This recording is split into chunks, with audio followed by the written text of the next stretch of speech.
अस्सलाम वालेकुम नाज़रीन, मैं हूं मोहम्मद अब्दुल हकीम। 7H न्यूज़ में आपका इस्तकबाल है। हल्के असम्बली खुतबुल्लापुर कोमपल्ली में KTR के जन्मदिन के मौके पर हरिता हरण प्रोग्राम रखा गया।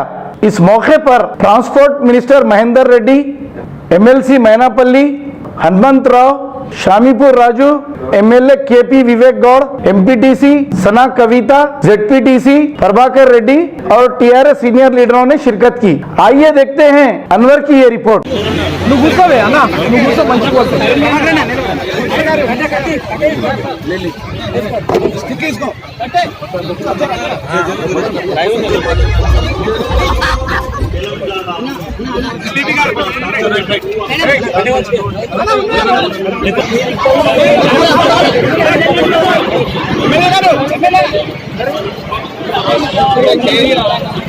मेरे